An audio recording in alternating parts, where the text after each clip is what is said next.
Okay, guys. So the next one is planning for pests in your garden.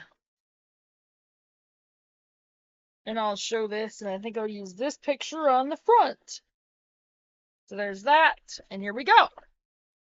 The drip lines were in place and the irrigation timer was set. All harvestable crops had been picked. Mulch surrounded the plants and covered the pathways. My nephew is scheduled to check on the garden every few days. We were ready to leave the garden for a much-needed vacation, a vacation timed perfectly after the spring harvest of shelling peas, garlic, and other early crops, but before the early harvest of tomatoes, beans, and cucumbers. Having set everything in place, I walked the garden one last time as the sun dipped lower, bathing the garden in an amber glow. But just as I finished my last checks, I gasped. The leaves of an entire tomato stem had disappeared. Been there. Stupid hornworm. And I knew exactly why. The tomato hornworm. Normally this would cause me no concern. Like a Where's Waldo puzzle. I typically search for clues and inspect the tomato plant from various angles until my eyes register the camouflaged offender. Then I swallow my heebie-jeebies and pick up the squishy worm and promptly toss him into the chicken run.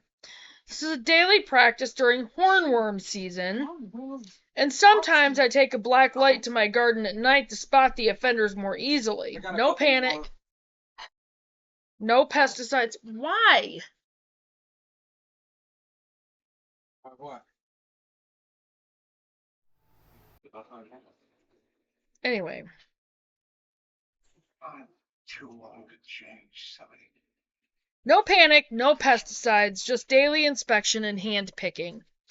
But I stared in horror on this particular day because I would be leaving the next morning for a week, and there would be no daily inspections, no hand picking, and I knew that the arrival of just one tomato hornworm indicated that more would soon follow. Because the hornworm can defoliate a tomato plant in an evening or two unchecked, a year's worth of tomato products for my family was suddenly at risk. As an organic gardener, I prefer other methods of pest control over pesticides, even organic alternatives, but I knew my options were few. I could use an organic spray that could save my 50 tomato plants or risk losing the harvest. Okay.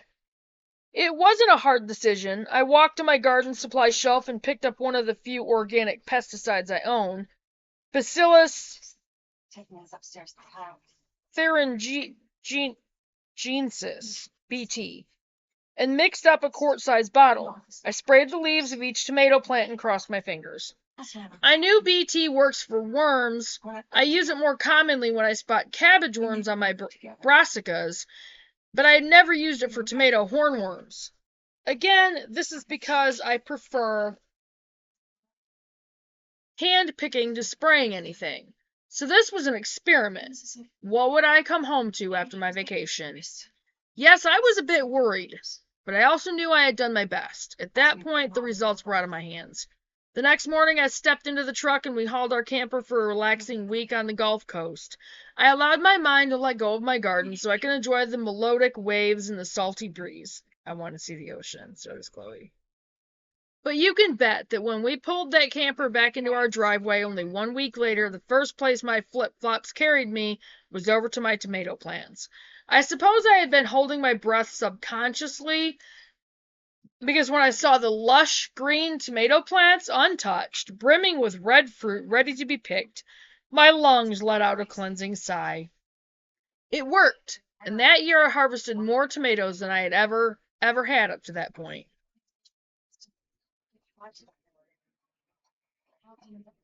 People garden for a variety of reasons, but for many of us, we do it to feed our families. That's going to be us, too. Consequently, our approach to pests is different than a hobby gardener. On one hand, we have to be more diligent to protect our food-producing crops.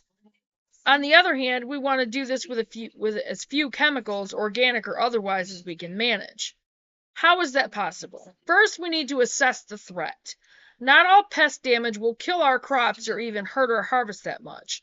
This will vary from garden to garden and climate to climate, so it's important to observe and distinguish the really bad bugs in your garden from the ones that are simply nuisances.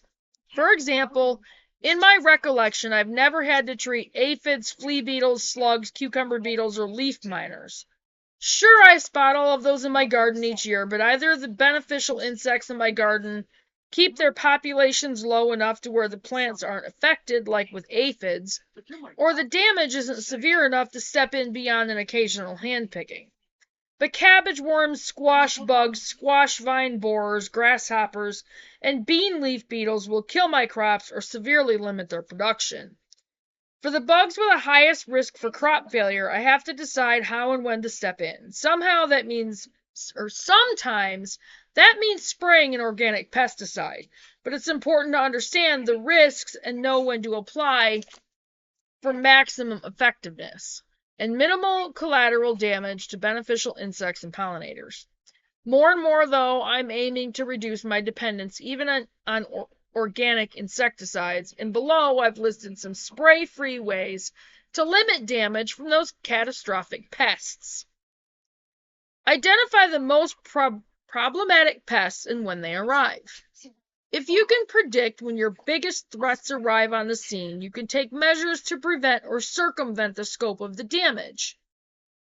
But the first step is to know when to expect their arrival. Write down the date when you cite each bug in your garden planner and use this information next season as you plan. That's another reason why I want to get, quite a few different garden planners and homestead planners and that kind of thing. And I also want to create one for Faith First that eventually I will put together and make available to you guys. But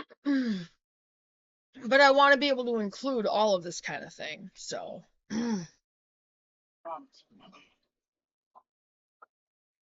add barriers. If you know when the cabbage worm, squash vine borer or the carrot rust fly, or other major pests arrive in your garden, you can take the proactive step of installing insect netting or floating row cover to exclude them.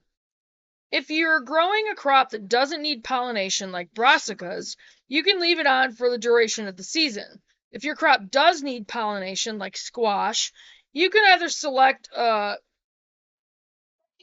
parthenocarpic variety, one that doesn't need cross-pollination, hand pollinate, or simply keep the barrier in place until you spot female flowers opening. See, and that's another thing I need to study up and research on, telling the difference between the male flowers and the female flowers. Adjust plant timing based on the arrival of problematic pests. If you know a pest gives you the most problems later in the season, plant earlier. You can sow crops indoors that you might normally direct sow in order to get a jump on the season. If you know a pest is most problematic mid-season, plan a late planting to avoid it. I do both of these methods with beans and squash, and while it isn't fail-safe, it usually gives me more harvest than I would have had otherwise. Hand pick when pests begin arriving. Yes, some pests seem to descend overnight, but for many, you'll spot just a few at first. Hand pick the ones you see before they have a chance to reproduce. With some pests, this has worked beautifully. The first year I spotted the harlequin bug, but with others it simply buys time, like with squash bugs. But either way, the key is to observe your garden daily and hand pick at the first sign of the bad bugs. Try higher level measures like trap cropping or getting guineas or ducks. Well, we plan on getting both, so. Don't be afraid to try new methods. It can't hurt to test, especially for particularly damaging pests. Walking the line between applying as little organic pesticide as possible and facing the possibility of losing your food crops is a tight one. It won't be perfect and it often won't be pretty. Choosing to grow organic means accepting less than perfect foliage. It means cutting away parts of the fruit that might have been damaged while the rest of it is fine. It means practicing patience as you learn which pests are your biggest threats. It also means making the decision between applying an organic pesticide or losing a crop. That decision is not always an easy one. When I spotted the hornworms on my tomatoes ahead of my vacation, I chose an organic pesticide. I understood the risks and I felt comfortable with my decision. But in other instances, I've let my crops go before spraying an organic pesticide that I knew might harm pollinators. Other decisions will be personal, based on your values and our own situations. Other gardeners don't deal with the same things we do, so we might resist the urge to compare. Ultimately, regardless of the specific decisions we make, we're all learning. I know we still are. Growing a productive food garden in the midst of pest pressure isn't easy. Discouragement will take up residence if you're not careful. Cut yourself some slack and give yourself some grace as you seek to walk that thin line, and know that as you keep learning and growing, you're doing your best. Jill McSheeby is the creator and host of the top-rated Beginner's Garden podcast and author of Vegetable Gardening for Beginners. She teaches gardening to beginners through her website, journeywithjill.net. That was journeywithjill.net. All right, and that was it for planning for pests in your garden. Now we'll go ahead and get that up there, and I will see you guys on the next one. Bye, guys.